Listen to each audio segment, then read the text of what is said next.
From LNN USA, it's Good Day VA, brought to you by Dunlop House. A typical day for me is making sure that the residents have their meds on time and also making sure that they have a good day. My name is Felicia Woodley, and I'm a CNA med tech at Dunlop House. No matter what the situation is, we always put the residents here at Dunlop House first. My work is meaningful because they'll come to me and tell me, thanks for that smile that you have on your face. I connect with them because I look at them as one of my family members. Dunlop House, more than a house, it's home. Welcome to Good Day VA. I'm Carolyn Day Pruitt. I'm Gdva. And I'm Samuel Pugh.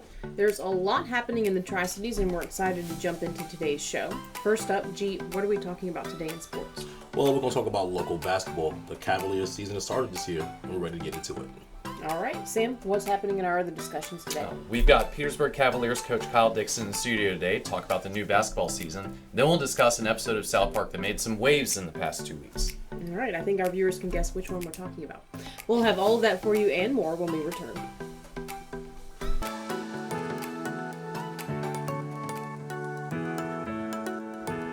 Yes, you can still get haircuts, colors, highlights, waxing services, everything that's going to make you look great right here at the Apothic Company.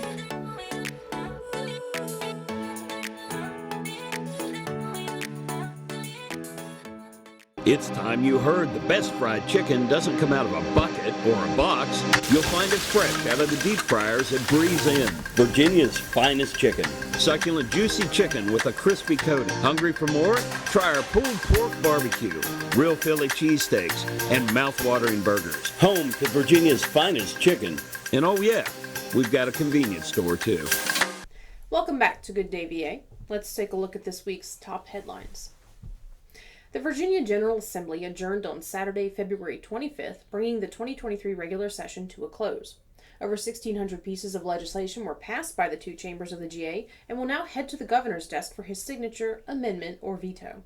Both the House of Delegates and the State Senate will reconvene on Wednesday, April 12th to review the actions that the governor takes on those bills, including the proposed state budget.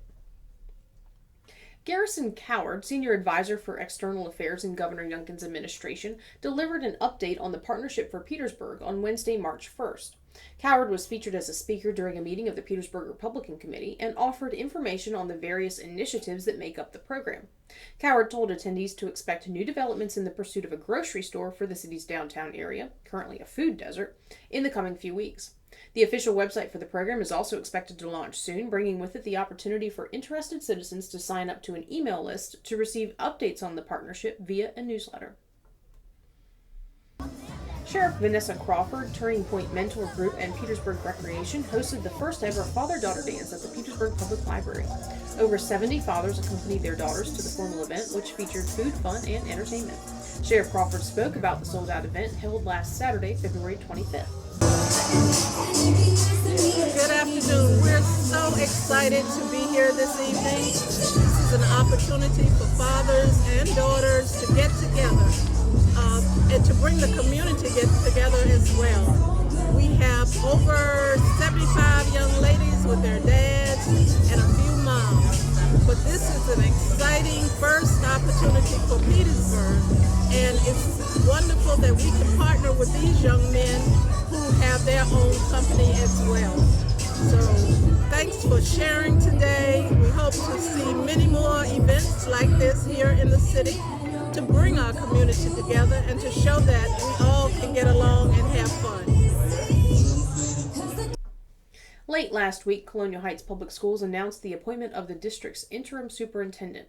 Dr. Joseph Cox, who previously served the Colonial Heights school system, will take over the role of interim superintendent until the school board completes a search for a permanent superintendent to replace Dr. William Shroof, who was on a leave of absence until the end of this coming June.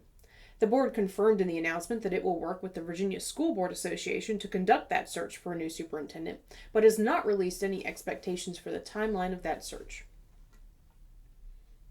A self-taught Prince George aerialist soared to the top of the competition on America's Got Talent All-Stars. Aidan Bryant won the title in the show's final episode, which aired Monday, February 27th. The final performances were aired on the February 20th episode, and votes were calculated throughout the week. Bryant first appeared on AGT in 2021, where the then 16-year-old finished in second place. With another shot at the top spot in the All-Star Show on Monday, he walked away with the title and $500,000 in prize money. That's it for headlines for this week. We'll turn to weather and sports when we come back. So here at Titan Auto and Tire, we're a full care automotive repair center, full maintenance items anywhere from an oil change, state inspection, and also full engine replacement. Titan Auto is different because of our customer service mainly. I mean, we have some of the best trained and qualified techs in the area. Our three main focuses are customer safety, customer service, and community. Knowing that you're going to put them first and it's not about the dollar. Today's show is brought to you by our friends at the Cloud Factory, who take a customized approach to their customers. They know not everyone is alike, and neither are their needs. So, the Cloud Factory focuses on what's best for you when it comes to CBD, hemp-based products, vapor nicotine, glassware, and just about anything, providing alternative routes to a healthier you.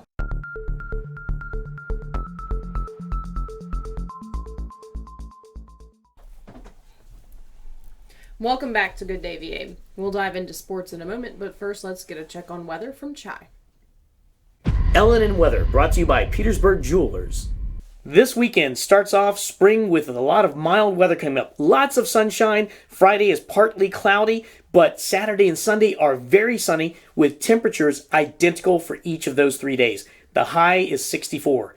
What does that mean? You can get out there in the sun, do all of your outdoor activities, and then at nighttime, it's going to cool down into the upper to mid 40s and the upper 30s at the coldest. Now, Monday and Tuesday and Wednesday, keep the temperatures the same, except they get a little bit warmer. So if you like the warm weather, it's coming around. It gets into the low 70s at the highest and then continues in the mid 60s.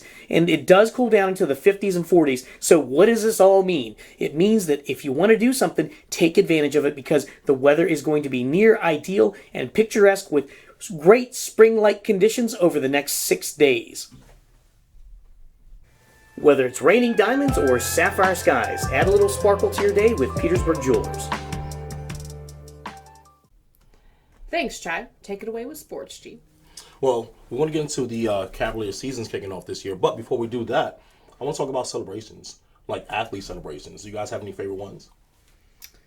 When you refer to celebrations, you're talking about like maybe they After scoring a score touchdown, making a basket. Ooh. Okay, getting so a name called. if you're talking about it, then it succeeded. So Terrell Owens, he was the minister. Really? Oh, Okay. yeah. Awesome. Yeah. What So about you? describe that for those who aren't familiar. Wait. Well, first of all, he scored a touchdown against the Cowboys. Yes. And then ran to the middle of the stadium and did a little pose, and then got tackled by a DB. Yeah. And it was amazing because that is the height of psychological warfare. Absolutely. I mean, Well, who wouldn't celebrate scoring against the Cowboys? I mean, what happens so often, so I don't know if that's a celebration anymore. yeah, just tough. Wait, Ocho Cinco had a good one too, where didn't he wipe his bum? Yeah. Yeah. I mean, that's apex warfare right there. I love You it. got very quiet there. I don't know that I can't say that I have any favorite celebration. Okay. I mean, for me personally, I'm more of the stoic type, so I wouldn't necessarily be celebrating. But I get the you're all amped up for the game, and you got Gotcha. that the hormones and all of the Testosterone. energy flowing, and so I get the celebration. But And we're I don't have a simulating favorite warfare, so is. psychological It is. is part of that. So does it have a place in the sport? Heck yeah. one. Is this all sports? All sports. Because I mean, you don't really see a lot of dancing and celebrating in like baseball. Wait, that's not true. Baseball is very boring. Latin American baseball players have the best celebrations when they hit home runs. Okay, there's mom, there's God. That adds a ton of. I guess it's tough to actually verbalize, but you can see like a cultural mix happening in baseball as to like what's important to each group, self-aggrandizing. Some people are very modest and team players, and some are very pious. So no, I think there's a lot of it going on there too, especially when they take that slow walk around the bases and really stick it to the third baseman, and then you get giant fights. We won't even get into soccer because I feel like the entire fan base has a celebration. Absolutely.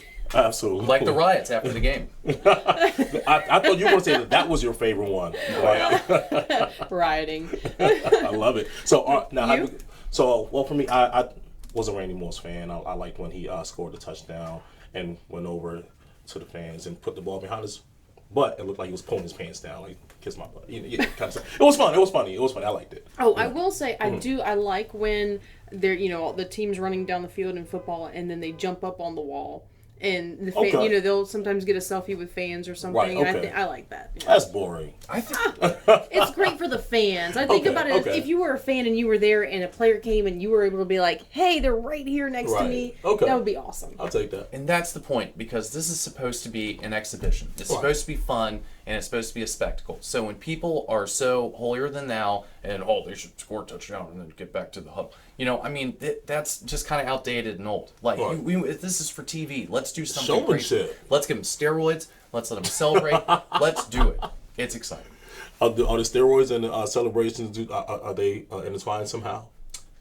That's an interesting psychological study that probably still needs to be done. But I know that when there's more home runs, there's More celebrations. Well, if you trace stadium sports back far enough, you eventually land at the Roman Colosseum with the gladiators, and I assume after you've literally saved your own life, you probably would be... You probably want to celebrate. Are you not entertained? Are you not entertained? You guys get that movie reference? No? Okay, yes, cool. Of course. Awesome. It's the Good greatest. stuff.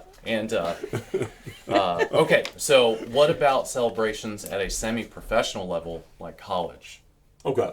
Is there any different context to those? Should they be interpreted differently? I don't think so. I don't think so either. You're playing the same sport. Right. So, well, let me ask you guys this.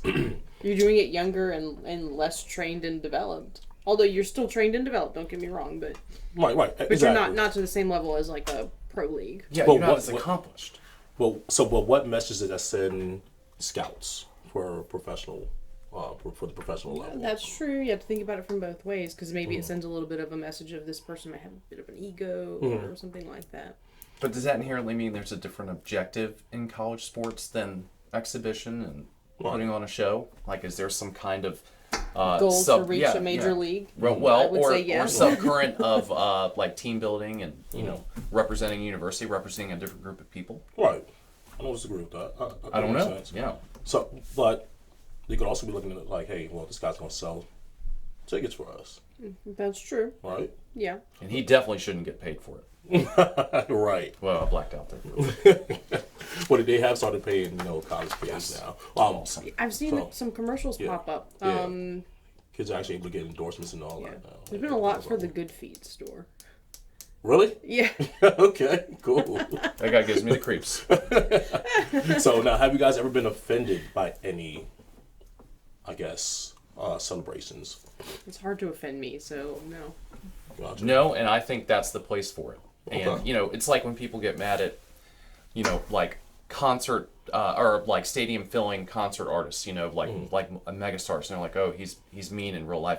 That's not why we need this guy. Like, Right. we don't need him to be a nice guy. We don't need professional athletes that are the best in the world to be humble. Go make a show of it. Absolutely. If I'm watching sports on television, I want the same experience, or as close to the same experience as I would get sitting in the stadium. Okay. So if they're celebrating, I want to see it on camera. If a fight breaks out, I definitely want to see that. I mean, I was gonna say, you that's want drunk part of it. Philadelphia fans behind you. No. If a fight among players breaks out, fight in the stands, whatever. But if a fight breaks out on the field or the court or whatever, yeah, definitely. I don't think they should cut the cameras don't cut away. Don't cut away. Don't We cut wanna the see it all. Such commercial. self-sabotage. We want wanna to see it. all. We want to see it. We're just gonna watch it on Twitter later anyway. So Someone's going to catch it. We'll find it, right? So now we'll talk about a very specific celebration, right? There was an uproar about a college student named Brandon Miller, pretty good basketball player. He has been doing this celebration every game this year, it seems, right? He's a starter. On the basketball court, when you're a starter, you sit on the bench and then you announce your name and then you run up, you high five your teammates who are on the line, and at the end of the line or the rows, there's typically a teammate there who does some kind of celebration with you, whether it's a handshake, a high five, a chest bump, or something like that. This particular celebration, he comes up to the teammate, he holds his hands up, and the teammate pats him down as if he's checking him for a weapon, right? Because obviously he's a pretty good player. He's considered a threat to the other team. right. What are your thoughts on a celebration like that? I think it's a sad commentary on today's world. I don't disagree. I think it's genius. Right. Because look what we're doing right now. We're talking about a But- college kid I'd never heard of before. But I think it ultimately undermines his point. He's checking him, he's patting him down for a weapon. That means that you get your weapons taken away. Doesn't that kind of undermine his point a little bit? I don't know if we're going that deep into the I'm coming in- Way to mess it up, Carolyn Carolyn J. Jeez. Sorry, not too deep on that one. Or it's like, but I mean, it's hey, a you're little so like good. I'm being disarmed before I come into this game. Or it's like, you're so good, we have to check to make sure you don't have a weapon. Right. He's so Right? dangerous. He's so dangerous, right? But then, okay, I won't keep going deeper. We'll All right, cut off well, there. let me put this in perspective for you guys. Here's why people are having an issue with the celebration today. Is that just last month, Brandon Miller was actually involved in a murder investigation that took place last month, where a young lady did lose her life. Now, since then, investigators said that they cannot charge him with anything because he was involved in some way, shape, or form, but he didn't have anything to do with the actual murder. I guess I can give you guys like some details on that, and you guys kind of Sure, figure it yeah. out For on our your viewers, own. let's cover some details. Brandon Miller and his then teammate Darius Miles, they both played for Alabama. All right, it's a big D1 program. Those two guys and another gentleman went out on a night on the town. They got to a bar, sports lounge, and they saw that the line was extremely long. Brandon Miller, the player in question, decided that he didn't want to go in because he just didn't want to wait in line. So Darius Miles, his teammate, again then teammate, who was no longer on the team, and the third guy exit the car and they hop in line and they proceed on to go on with their night. Later on that evening or earlier that morning, after the night was done, Darius Miles texts Brandon Miller, say, "Hey, I need my joint," referring to his gun. Now, Brandon Miller was already going to come back to pick them up anyway. So he comes From the back same from the place. same location, Okay. right? He comes back, he picks them up, and this is alleged. Now, he doesn't hand anyone a gun. Darius Miles goes into the car, retrieves his weapon. Whatever happens, there's an altercation, and the third gentleman ends up shooting a young lady and ultimately killing her. Wow. Right. So, again, according to investigators, Brandon Miller's not being charged with anything. Obviously, Darius Miles, who was the owner of the gun, and the man who did the shooting, are going to be in some kind of trouble. So I have a Right. question. Are they saying that he's not being charged with the crime at this moment? Or No, he's been cleared? he's been cleared. He's Yeah. been cleared. So that tells me that they're not even considering him an accessory at this Right. point. Exactly. That is correct. So there's no intent there, so, he's innocent. Right. That should be the end of that story. But I see where it ties into the celebration. Right. He probably needed a PR guy to question his decision making that day, but I don't think that it should be read into. I saw a little bit of this on Twitter where people were making it seem like he was doing that because Right. he was cleared of involvement and that he was in it, but he doesn't know if his teammate was being threatened by other people. Right. So you can't put any blame on the guy for what happened. Subsequently after that, if he had no intent. But to play devil's advocate a little bit, do you think that maybe, in light of the situation, he should have just voluntarily decided, I'm going to step back a little bit from doing this particular celebration until the news cycle moves along a little bit? Well, here's what I say to that, because that's a part of who he is, right? And for him to do that may take him out of his game. Just to give you an idea of how good he is, in this particular game against South Carolina, he scored 41 points, including the winning basket and an overtime victory against the team. Wow. Not only that, he's also projected to be the first college player taken in the next draft, meaning he maybe go anywhere from 1 to 3. So he's a pretty good player, and again, that's just part of who he is. So if he doesn't do that celebration, does he not? Is he no longer the same player? I mean, it may be minute, but again, it's the mindset, it's a thought process. Well, and also you have plenty of superstition in sports where Absolutely. people feel they need to do the same thing on a game day and right. all sorts of different Right. rituals or superstitions, whatever you want to call it. So I can see that angle. Not to jump the gun onto the South Park segment, but that's his branding, I guess. That's what he's decided, is how he's going to present it to the world. That one's 50-50 though. I think it probably you would have been like, it's probably a good idea to change it up. It wouldn't offend personally. It wouldn't offend me if he continued to do that.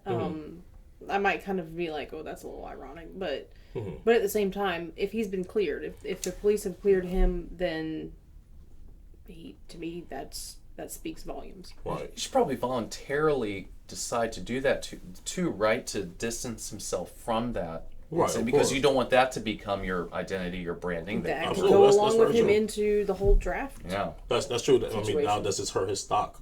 Is he going to be problematic? Does he make poor decisions? Those kinds of questions could come up in the minds of any potential teams. I have a question. Has any professional team really ever cared about that? I mean, I guess individual teams will cut someone because they're involved in something, and they're picked up by the weekend. Right. So I mean, I don't really think the professional teams have that deep of a ethical dilemma when it comes to people with legal problems. It seems like the point of view they take is there any possible way we can still pay him even though he's got legal problems? Not like, oh man, this guy, maybe the Yankees, but those nerds. But so I don't know. I don't think it's really going to affect him. I think in most cases, these teams send a representative to have a conversation with the players beforehand to see what the thought process, what the mindset looks like before making that decision to jump in that gun. Especially nowadays. No pun intended, or was it? But anyway, but yeah. Sorry. But I do think that they do things beforehand, to ensure that, because the last thing you want to do is spend X amount of dollars on someone, and next thing you know, they're damaging your brand. Their brand. Not only that, going to jail for something else stupid, So I do think they may try to do their research and their homework beforehand. I don't think it shies anyone away, but they're like, you know what? Let's take these extra precautions before we do that. Antonio Brown can keep a job. Pretty much anyone can keep a job here. He quit. Don't forget, too. He quit. That's wild. But here's the thing, though. Antonio Brown, at that point, was a proven NFL superstar. At that point, we still don't know. We still don't know the fate of this kid. He's a true freshman, 18, 19 years old. Hasn't played. But he's playing basketball, right? He's playing basketball. You reference, do you think that there are different expectations for football players versus basketball players, given the nature of the sport of football? Being an inherently more violent and aggressive sport. Do you think that there are different expectations? That could be a question for a future episode. Right. Are there different code of conduct applied to those leagues? Or is it generally the same? Generally the same. Yeah.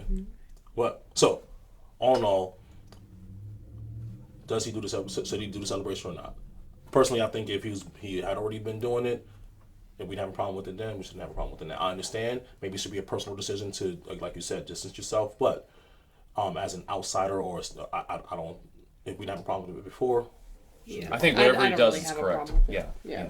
Gotcha. If I would support him if he decided himself to step back from it for a little bit and give some distance. Yeah. But at the same time, I don't have a problem if he continues to do it. Yeah. Well, anyway, our hearts and condolences to the family of the young lady who did lose her life. Yes. We do also wish Brandon Miller luck in the future, the best of luck. Hopefully he makes better decisions moving forward. But with that being said, switching to a lighter note, still in basketball, we do have the Cavs post-game show coming up next.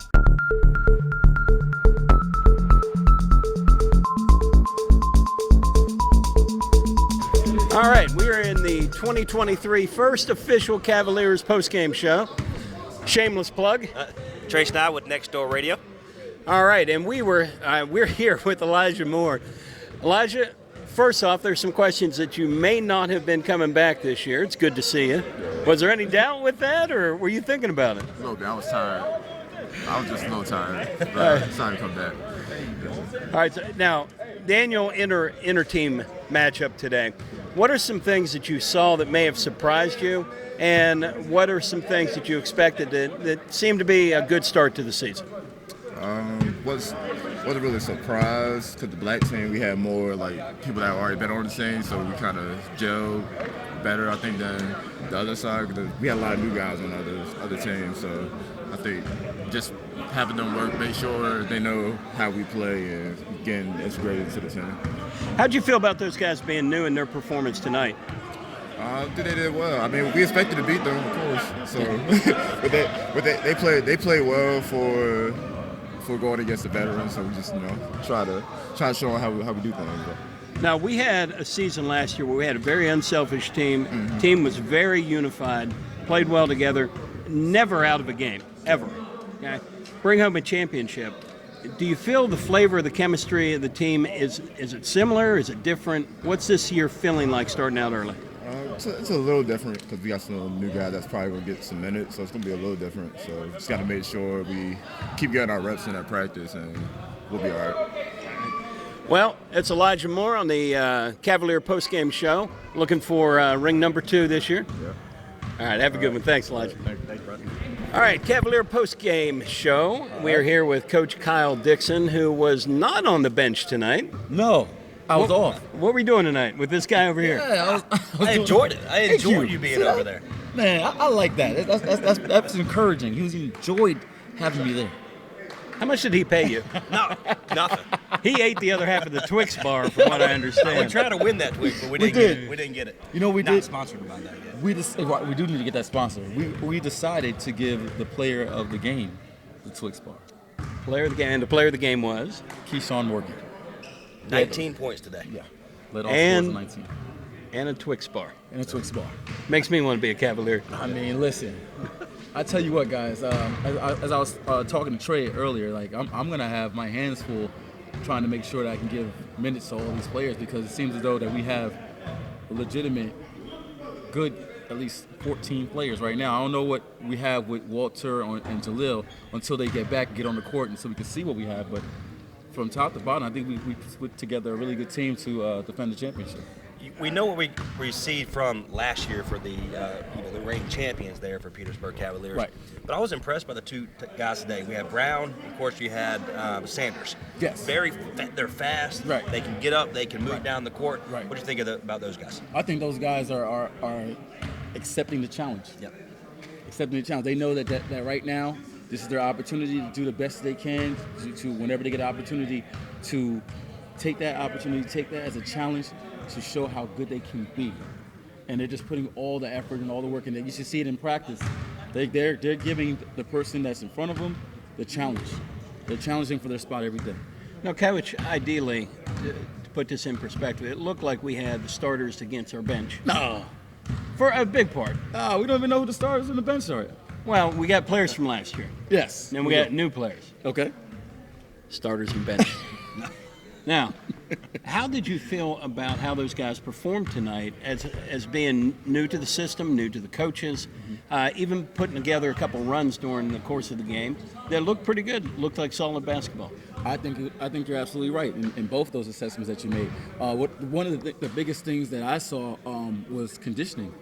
I think that we need to work on a little bit more, but I think that the fact that we're up and down, because this court is way bigger than what we normally practice on, so the fact that we got a couple of reps in here is going to make us a lot better for next week. So I'm glad we had this today. All right, who do we have new coming on? Folks that are following the team, they don't know who we picked up and who's coming in. Okay. What do we have so far? Give us some highlights. I love that question, right? So let's go. Do you mind if I get my cheat sheet? Absolutely. Okay, cool. Thank you so much, because the coach the cheats. Right. I have to make sure that I don't want to leave anyone out. It's very important that you say I'm getting a message from an old player. We have too many wings and too many forwards. Also, his watch, he said, we found this on the web. So, is that what's happening? Apparently, it's not even his own notes. I think it's notes from another team. It's clearly not my notes. All right, so here we go. This is what we'll do. I will go over the list of players that we have, and here we are, my roster. All right, you ready? We've kind of been ready. Okay, Take your time. So returning, we have Raymond Wright. He's our one of returning point guard. Deshaun Mormon. We have Donovan Willis. They're all returners. Elijah Moore. Jameer House. He's a new player to our team. He's a big man, number 4 tonight. He was on Team Crimson. Keyshawn Morgan, he's the returner. Bernard Austin, returner. Robert Pinkston, he left last season. Tough season to miss, and came back this season. I guess he's trying to make up for missing last season, so he's back. I missed last season too on the court. Okay, I missed him too on the court. I tried to clean that up for him, but yeah, his deep range shooting was very impressive today. Tavon Millie, we know what he brings. Gage Jesbeck wasn't here today, but he's back. Devontae Sanders is a new guy. He's number 8, a little short, fast, speedy guy. He's really smart, really patient on the court. Lets the game come to him, which is really good. Walter is overseas. Jalil is playing ABA right now. Aramis Brown, which is the other gentleman, number 11, also on Team. You're kind of right. He's also on Team Crimson. And he looked pretty good. Looked like he was ready to go. Get used to it, folks. You're kind of right. You're going to hear that a lot this season. He made a couple of shots. Then we have Christian Holmes, who played one game last year, so it's still kind of like his rookie year. He was the big guy, big 35 on black. 6'10". 6'10". Yeah, he's impressive. Looked like he's playing strong inside, good off the boards. Right. Did a nice job of that. And Melvin Gregory, who's not here, he was a returner too. He's another 6'8". He was number 22 on the team last year. All right, take us quickly through. I know it's first game. Okay. Inter squad. Okay. Differences between last year and this year's team. What we need to work on before we get into that first game. We need to work on our defense. Right, we led the league last year in defense, and I'm going to challenge our coaches to make sure that we still are the best team in the league in defense. So that's one of the things I want to make sure we pride ourselves on, and also being selfless. We have a team that's really challenging, as you can see today, playing against each other. We saw a lot of talent out there. So we also need to be selfless and be patient and be respectful and wait for your time, because everybody can't play all at the same time. So when you have your opportunity, shine, and when you're not in the game, make sure you're supporting and being that sixth man on the court. Okay, last word going out. ECBL 2023 champion. Who's that going to be? We'll see. We'll see that answer. Yeah, I do like that answer. Little modesty from We'll Coach see. Dixon. But I will say, who seems to be wearing a ring right now. I will say that the 2022 champions are right here. That's what I would say. Well, Coach, we appreciate it. Thank you. Appreciate you. Thanks for I enjoyed the broadcast. That was a lot of fun. Oh, man. That was a lot of fun. Look, you're not even in the picture. There you go. That's it from the Courts Cavalier postgame show. We'll look for you next game.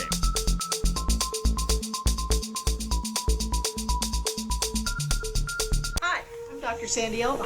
And I'm Dr. Adam Elba. We're chiropractors and we love what we do.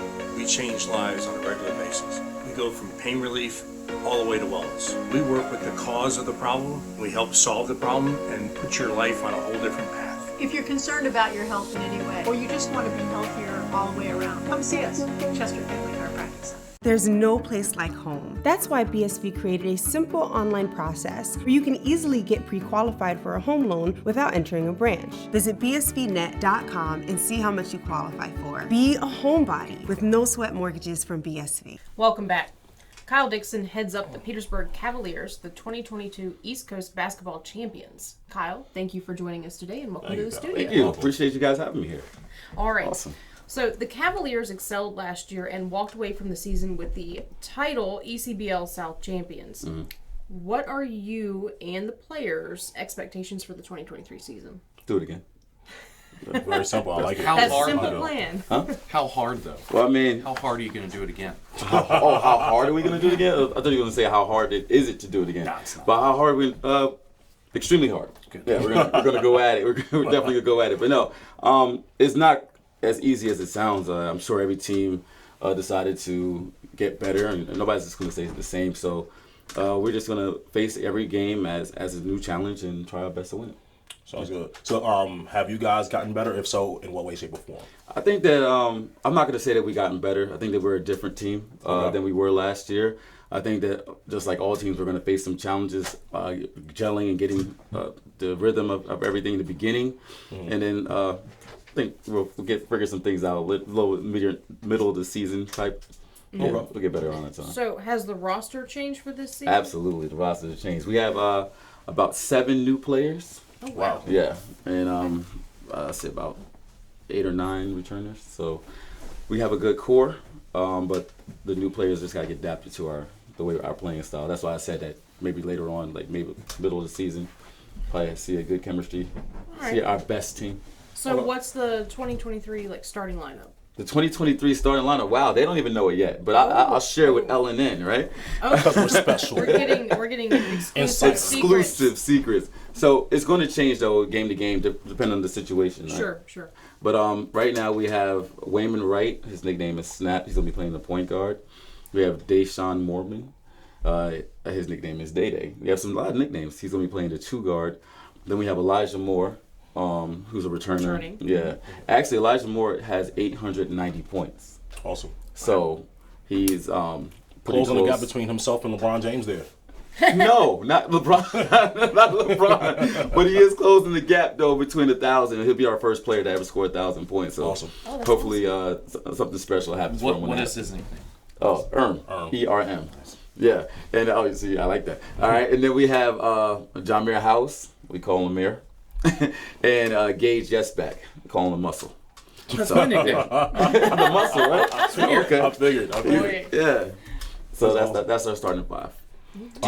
Do you think your strength is tactical organization, or are you stoked on the individual talent that you've assembled? See, it's interesting, right? Because some games it requires each.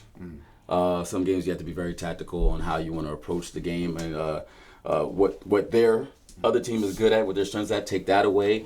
And some games you might have a mismatch and let our guys go at them and just take advantage. We had a player last year when we played a team in Rowan County.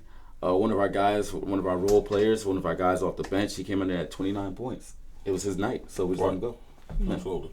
So you guys have a couple guys coming back up, such as Erm, who was an all-star for you guys last year. I think for the past 3 years. Yeah, he's pretty good. Absolutely. You have the reigning 6th man of the year coming back in Tavon Millie. You're not familiar with the team. Okay. You also have Wayman Wright, who you just mentioned, Snap, who was a all-star 2 years ago. And then Robert Pinkston's also returned, who was an all-star for you guys, I think 2 times, maybe 3 or 4 years ago. So you have some players coming back who have maybe taken a break and now they're coming back from previous years. Okay. Right. And that's very encouraging. We need that leadership. We need that voice in the locker room as well as on the sideline and in the games. Absolutely. But my question to you is, how do you balance that? You have so many guys who are great players for you, currently and in the past. Like, how do we find playing time for these guys? See, and that's a great question. And the way that we attack that is our team wants to win. And they're willing to do whatever it takes to win. Awesome. So if I got to take a back seat, or if I got to pass the water, if I got to yell the loudest, I got to be the 6th man on the bench, they're willing to do that. Awesome. So I love that about this team. At first, getting a new group of guys, we were worried about egos and envy and things of that nature. But so far, so good. I can't say what's going to happen in the future, but that's good leadership. Right. Absolutely. Yeah. That's what that is. All right. That's the vets on our team, not the coach. For our viewers who don't know, somebody else at this table was once a Cavalier. So no, he's always a Cavalier. Always a Cavalier. Always a Cavalier. Always a Cavalier. Tiny right here. Yes. All right, so what team do you expect to be your biggest challenger this year? So we're gonna leave a cliffhanger for the guests to figure out which one was the Cavalier. Okay. I didn't know if we were gonna close that gap. Okay. All right. Cool. I'm a former Cav. Make your bets at betmgm.com. I love it. But I'm sorry. What was your question? So it was G, guys. Yes. For anyone who G, he's familiar with the team because he was once a Cavalier. Got you. All right. So, what team do you expect to be your biggest challenger this year? The primetime players, I believe, have been kind of a competitor in the past. Sure. So what are we looking for this year? Petersburg Cavaliers. That's our biggest challenge. biggest. Absolutely, I love it. That's an awesome way to look at it. I mean, I don't think that anybody can beat us more than we can beat ourselves. So if we go out there, play our game, do what we know to do, play how we know how to play, and do what we know to do, we should be fine. I love it. That's a good answer. Thank you. That's great. You guys will be proud of you. I got a great coach. Okay. Life coach. All right. So. Let's talk about that. Okay. We have guys on the coaching staff. Tell us a little bit about them, and Oh man, I have Coach Anthony Lundy. No, that's Anthony Lundy's one of them. Sorry, we have Coach Tyree Lundy. Too many Lundys. I have too many Lundys in one group. Tyree Lundy, he's been with me since day one. Coach Lundy prides himself on our team being the best defense in the league. We were number 1 for the last couple of years. Helped our team be undefeated at home for the last couple of years too. So I think it all starts defensively, and he spearheads that along with Coach Tony Irby. He's an assistant coach too. They both pretty much take care of defense. One takes care of our press defense, our different sets, and the other one takes care of our man-to-man defense and different zone sets as well. So without those two and their leadership, I would be up creek. So I appreciate what he does and what Coach Irby does to help. And it's not just them. We have a great staff too. We have the best DJs, best hosts. We have best person at the door, even though she gives people some breaks sometimes. Because and what's her name so we can call her out? No, we're not going to do that. We're not going to do that. Michaela, we love you. But we have GMs. We have Stefan Sabor. We have Marcus Copeland. So my cufflink keeps hitting the table. No, he just wanted to show off his ring. Yeah. We know. We have a lot of people. We also have LNN USA that comes and helps us out. We also have Next Door Radio who does our live stream. So there's a lot of people to make this thing work. It's not just myself, the players, the coaching staff. It's a whole community of Cavaliers that make it happen. Does it feel different in Petersburg than places you go to play? Absolutely. Other teams? Absolutely. It's all about the production, right? Mm-hmm. When you put a great production on, and win is great, but if you put a great production on it, the losing you probably can, the fans can probably tolerate a little bit more. But if it's just bad production, right? And you're a bad team, it's just a bad aura about you and your team's presence. So I just, So what can fans expect when they attend a Cavs game? Tell us a little bit. To win. Yeah. Aside from that. I want to be part of the winning team. Right. I think that what fans can expect is that they're going to see a quality game, a good environment to bring their kids. We have live music. We also have our cheerleaders. Our Fire Elite is our Cav cheerleaders. And expect us to win too. So that's the thing. I think that it's just a great family environment. For 2 hours, citizens of Petersburg can feel safe. Absolutely, I love that. So now, going back to one of the questions you asked earlier about one of the more competitive teams, right? Okay. Again, I'm familiar with the team I've been to. Absolutely. Quite a few games. Mm-hmm. The North Carolina Capitals, right? Okay. They have a very, very strong fan base. They do. Whenever they come to Petersburg, and when we go there, their fans are in attendance and they are loud. Very loud. Right? So if you guys want to catch, if you don't catch any game, have to catch that game. So pay attention to the schedule, but be there all of them. But how do you guys handle that kind of pressure when you have, bickering from the crowd and the crowd involvement from the other teams and the heat raises in the room? Like what is the plan to handle that kind of pressure?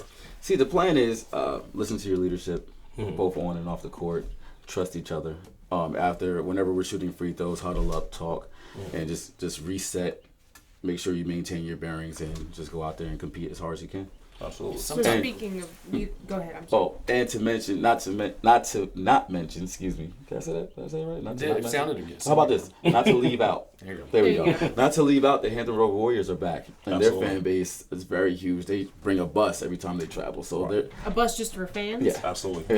Wow. And staff. All right, Petersburg. That's a challenge to turn out for this Wait, year's you mean they Cavs bring game. Jerome Bettis every game? Not Jerome. Not the bus. A bus. Not bus. The there bus. You go. Right. So speaking of leadership on the court, Okay.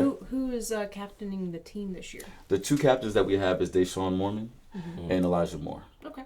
But my floor general is Wayman Wright. He's like me on the court. Absolutely. So just much more athletic and in better shape. Absolutely. Well, I don't know about better shape. I've been in the gym. I've been in the gym. Shout out to Africa Fit. Yes, sir. I wonder who that is. You were gonna ask. I already forgot. well, speaking of Deshaun Mormon, question for you. He just came back from playing overseas a few months ago, and we also have Walter Williams, who's currently overseas. Absolutely. There are some players, I guess, who have individual goals, but the Petersburg Cavaliers has a goal as a unit. Right. How does one support the other? How do we make sure that everyone is getting something out of this relationship? As far as what? As far as like the guys who have aspirations of playing overseas. Okay. And for example, like we said, Walter Williams is currently overseas. Is he still part of the team? When he comes back, does he have a spot with you guys? You know, are we sending film? Are we encouraging our guys to play their role and do what they need to do to fulfill their individual goals as well? See, that's a great question. What we're doing right now, just so happens, I don't know if you looked at the notes or anything, but Deshaun Mormon, another exclusive.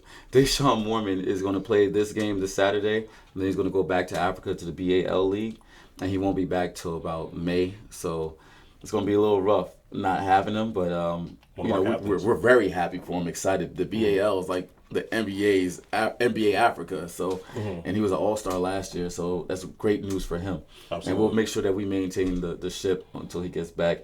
And of course, Walter Williams, he's over there right now, and he's looking at a lot of options for him after this season. So we'll see if we're one of them. If not, we'll pray for him and make sure that he has opportunity to go to whatever next option is available. So where is he playing right now? Right now, he's playing for Luxembourg.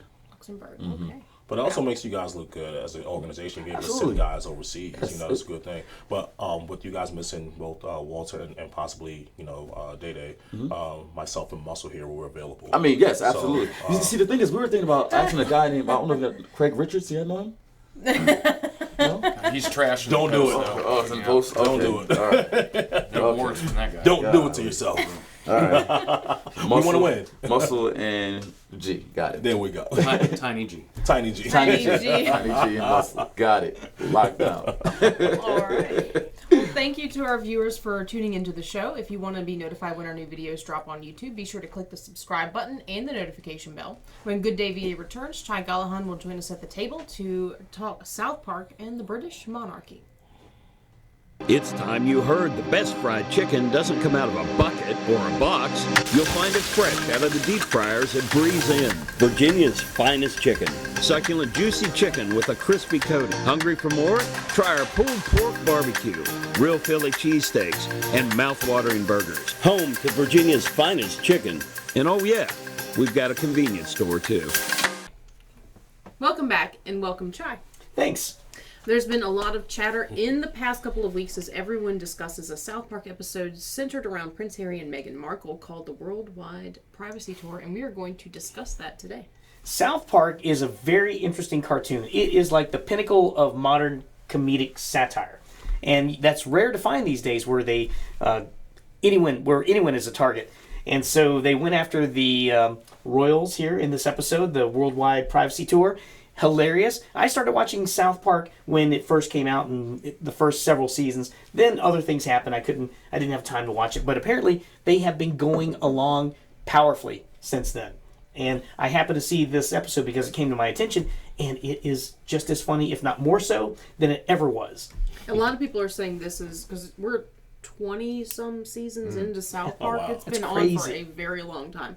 So a lot of people are calling this particular episode a throwback to some of those original South Park seasons when they first started, saying that it's just it's brought back to that level of creativity and hilarity. That's no holds barred. We're just going to go after call people out, go after the comedy. I mean, the prince and his wife, the prince and his wife have given plenty of fodder. So can you blame South Park for the creators, the writers, to write an entire episode about them? Not at all. They are the low-hanging fruit, and they put themselves out there constantly asking for privacy. Don't film me. Don't take pictures. But they're throwing themselves out into the public nonetheless. And doing podcasts and writing books and smiling sheepishly for cameras as they walk into nightclubs. It's nauseating. It is. And South Park goes for the throat in this one. The fun part about this is it's like there's like these two warring currents in society, and there's like the sycophantic royal worshipping side of this, and then there's the people who just basically don't care and love to I use a British term, take the piss out of these people who are building themselves up to be monoliths of culture. So it's like a cultural war between two sides of American society. And I love it. There's also another, war between two factions, and that is the faction, this is within the people who are paying attention to the royals and what they do. That's the faction that are on the side of the British monarchy, Charles, Camilla, Catherine, and William, and then the side that are on the Meghan and Prince Harry side. Although after this, I believe that side is dwindled significantly. And they've done a lot of this to themselves because of their behavior, the things they've said, the stuff they've written in books. I mean, it's outrageous. I saw certain scenes of this episode, and I was thinking, is that based on anything real? And apparently it is. Oh, yes. Yeah.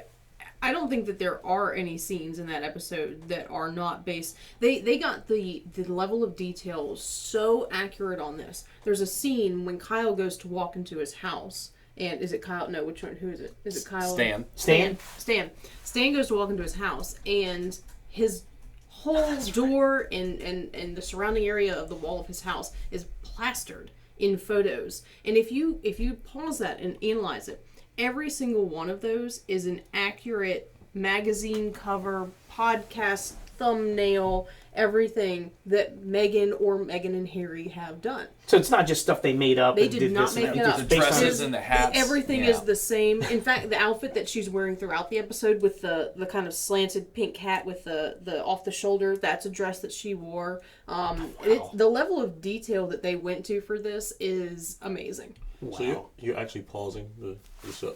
You're into this, huh?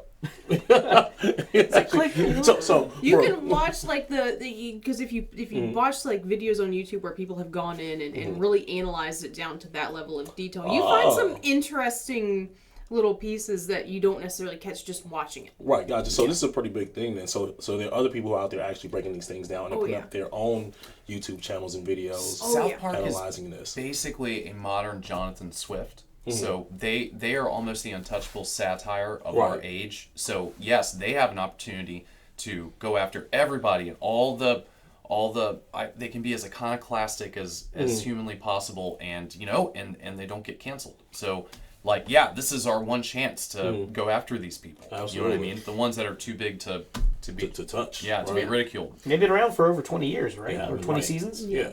And there were rumors after the show aired. There were rumors that Meghan and Harry wanted to try to sue the creators of South Park and were having their lawyers look into it. They have since come out.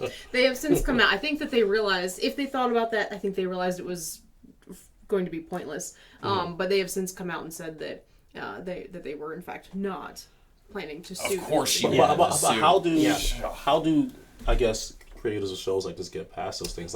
So in the beginning of the show, they have a specific message that says all characters are fictitious, even though they may resemble people in real life. So that one little disclaimer, right? Pretty much. And if you're a public figure, that is public domain. You put yourself out there. That's true. You can be parodied.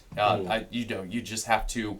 I forget the legal distinctions of what they have to do, but there's a couple little things you have to do just to make sure it's not like this is XYZ. So in the show, in this episode, they call him. They don't refer to him as Prince Harry. They call him the Prince of Canada. That's right. Yeah, the Prince of Canada. And his wife. They don't even name her, call her a princess, call her a duchess, anything. It's Prince of Canada and his wife. Instagram-loving bee wife. That's right. I was going to say they refer to her as something else, but yes. Yeah, they expand on that a little bit. But as well as a frostbitten extremity. Gotcha. So should people be offended by these things when they're being made fun of? I mean, because obviously they know what's them. Wait, who are you talking about? The people who follow the royals, or the people who, like me, are super glad we don't live under the domain of these people anymore? Well, the people who follow the royals, and obviously the royals who are being made fun of. I love it. I think it's all in good fun from my perspective. Sure. It's a satire. It's obviously not social commentary that's serious. It's using comedy to send a message. Yeah, sometimes it is. So South Park goes after those really weird 50-50 divisions in society and kind of shows the silliness in both sides. Right. So that's why I think they're so useful. Right, to expose them to themselves, because that's the key. You do sound ridiculous, know? I think that's the key. I think that's a good thing. I mean, because the question is, why are a lot of people turned off by Harry and Meghan's behavior? And I think the answer to that is, especially Meghan comes across as disingenuous many times. If you listen to her interviews, there's some sort of disconnect there. Right. Narcissism, right? Where you feel like it's an act. She's not really showing you her true thoughts, opinions, her true self. I think that that's very obvious in a lot of her interviews.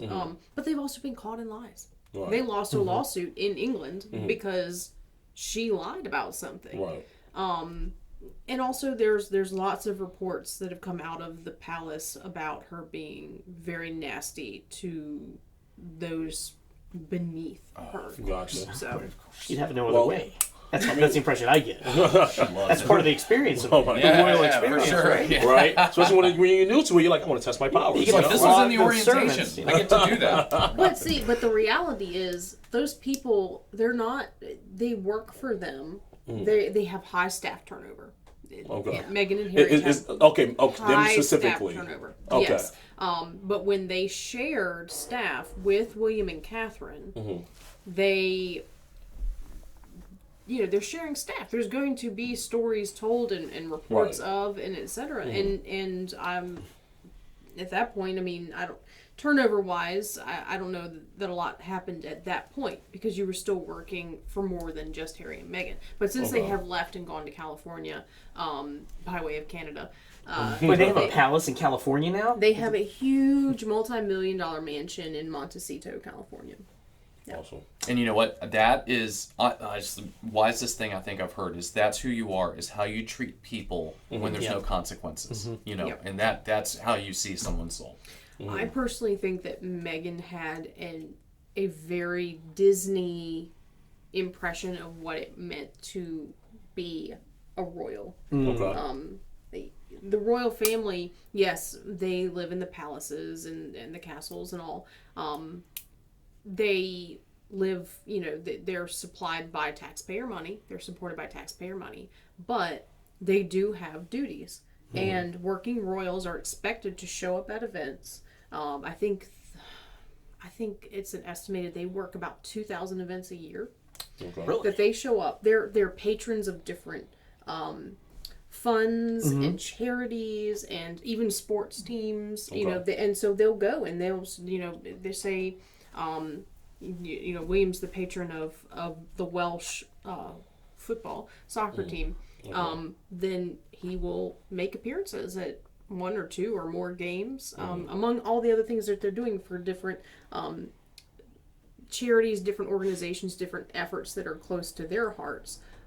So there's more to being royal than just being waited on. You have to do those things. Right. So It's doing all not that, how did they get on the negative side of things? What happened? How did that turn? Because that sounds like a pretty good gig to me. You go up, show up, you're happy, and you put a good face on the royal family. But they're go ahead. No, I mean, is she not wanting to do these things? Exactly. That's why they left, because they weren't getting enough privacy. They were having to do too many engagements according to, their take on the whole experience that they had. And here's the thing: they can come out and say whatever they want. Because the policy of the palace is never complain, never explain. They're not going to comment on anything that comes out. If it has to be something really big for the palace to comment on it. So they know that they can say just about anything that they want, and none of the other royals can retaliate, tell their side of the story. Wow, okay. Anything. They don't want to be seen as squabbling, and petty. Right, like that back and forth. was the way things were done. It never complain, never explain. Keep your house in order. Okay. Because you're the royal house. Just smile and move on. Yeah. So it looks like they get to paint the story and tell the narrative, and the other side doesn't have to. But this seem like it's working for them. Yeah, and think about how wild it is that no one is actively out there refuting it, except for people who are ancillary to the story. Right. And they've already like Prince Andrew has a higher popularity rating than they do. So they're losing the battle here, and they were losing it before South Park. Now, what is it about Prince Andrew that makes it significant that he has a higher popularity That's rating? a whole other episode. Is it pretty bad? It has ties to Schmepstein Schmilen. Ah, okay. So stuff you should never do. Yes. Oh, yes. Yeah, that's. We'll talk later. About Allegedly. Prince Andrew. Allegedly.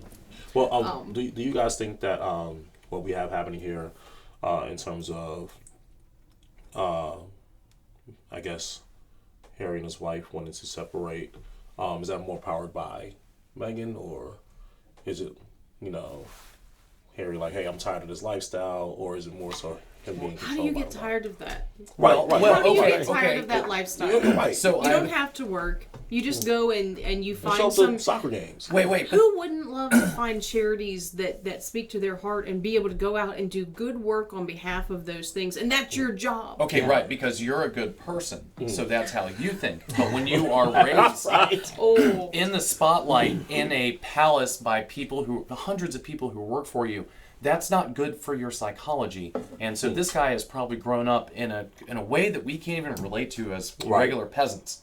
So yeah, I mean, I you'd have to be pretty insane to go through this, but I think they are, and I think that's what being a royal is. Now, he did serve in the British military for some time, if I recall correctly. And he did, fly helicopters, and so he served, but then again, like you said, in contrast to how he grew up, how much of that is still inside of him? But here's the thing. He talks about that in his book. And he comes out and releases his kill count. What? In the book. Yeah. Putting him and his family on target lists in the Middle East. Yeah, saying, I killed these people. He says how many people specifically Wow. Looks like Charles can't go back to Syria. So to me, it's incredibly selfish. It's incredibly thoughtless. I can't believe that an editor allowed that to happen. Sure. That's crazy. He's just a clown. Could be doing it for the money because he's got all the money he could ever want, it's right? about the bottom line It's not at about that selling point. more Yeah. books. Maybe for the publishing company. It's ironic that they went from figureheads of admiration and inspiration in England to come over here to be figureheads of idiocy and ridicule. So they're still basically doing the same job. There you go. I in a year or two, they're probably going to have their own reality show. I'm sure they do. That has been rumored to possibly be in the works that Netflix wants to. I can see. Would you They'll watch do it? that. Oh, absolutely. Absolutely. We will do a live hate watch. Just Hate watch. Standing in line at the supermarket and all like the People magazines make me want to go buy muskets. I'm so sick of muskets. Well, it seems that South Park saw the boil and they lanced it, and everyone's laughing as it gets exposed. And the question is, what happens now? Since then it's come out that they haven't been seen. And then I believe it was maybe Wednesday night, March 1st, maybe. It was either Tuesday or Wednesday. They were seen. They did a pap walk. They were caught on camera going into a very exclusive private club in Los Angeles. Well, they wanted their privacy, so That's right. Let's go to the most high-end. Rolling up in a motorcade and all of that stuff. Paparazzi. But the irony there is they're living this extravagant lifestyle. That one of their things that they talk about, they always talk about wanting to be, philanthropists and to go out and do good in the world and to help people. Sure.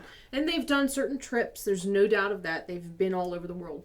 But you're living in California, which is currently experiencing some terrible weather-related issues. People are snowed in, trapped in their homes in certain parts of California. Mudslides and All sorts of stuff happening. And you're dining at a very exclusive private dining club in Los Angeles. Probably within miles of homeless encampments, right? They're all over the place in California, Los Angeles. And all the kids around him graduated with $280,000 in student debt.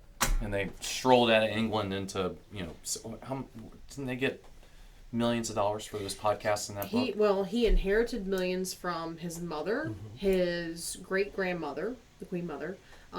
He also had an allowance from his father, which King Charles continued to provide after they had moved to California. And that they complained about when it was finally cut off. And of course, it's also come out in the last day or so that Charles has officially evicted them from Frogmore Cottage, which was their lovely little cottage on palace grounds, and given it to Prince Andrew. They have so much turmoil in their lives. I don't know how they're going to move on from this. I'm sure she loves him, though. It has nothing to do with any of that. No. None of the She money. just loves that red-headed lug. That's right. Right. And his blue. Okay. Yeah. His gray suits. His gray suits. All right. Well, look what South Park started. I mean, look at where this conversation went from one episode Here's the thing, of South Park. South Park picked up on it. There was so much happening on YouTube for royal commentators who've been watching this. This has been going on for 3-4 years now that people have been talking about this. The British people loved Meghan and Harry. Harry was one of the most popular royals for a very long time. They loved Meghan when she first came in. They were icons, I remember. And then these reports started surfacing about the treatment of staff and all these other things, and the people have turned on them. I mean, who can blame them?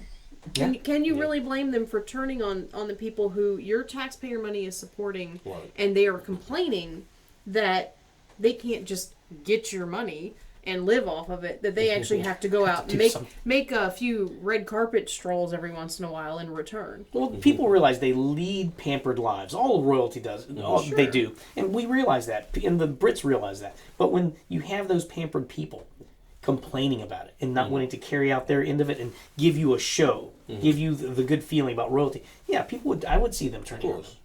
I hope they make a reality show. I would watch it. I definitely think they will. Sam, what about you? No, I will be reading Alan Moorhead. Thank you. All right. Graham Hancock, Ancient Apocalypse. Yeah, he's British too. Those guys. All right. Well, thank you, Chai. Thank you for coming in and talking about this. Thank you, guys. All right. I guess we will have to stay tuned to future episodes of South Park to see if the Harkles return to the town. Next up, Dr. Sandy brings us Off the Charts.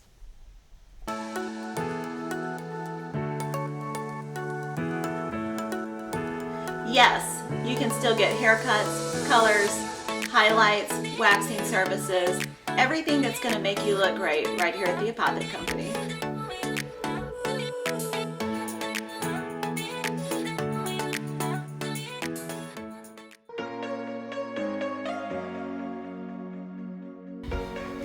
Hello, it's Dr. Sandy from Chester Family Chiropractic Center, and it's that time of year when we decide it's time to get everything clean for spring. So we're going to talk about some simple biomechanics today, because I don't need anybody coming in with spring cleaning back, all right? So lots of tools that we use around the house, around the yard, have long handles on them. Why do you think that is? Most people think it's so that you can reach farther. When they're vacuuming the floor, they nail their feet to the floor and they go as far as they possibly can with their machine and staying in one position. If you notice, when I did that, not only was my spine bent forward, but I was twisting to one side or the other. That's when your spine is the most compromised. So when you're using a rake, a shovel, a vacuum cleaner, a broom, any number of toys that you might have around your house for cleaning, make sure you're using the handle as it was designed, as something that allows you to do the job while you're standing up. Turn on the music. Dance with that vacuum cleaner across the floor. Your back will thank you for it. Other things that we do, we're constantly picking things up. You got kids, you got trash. Most people are pretty good about picking up something in the right position, but then what do you do when you put it down? Do you twist, turn, and bend and put it down?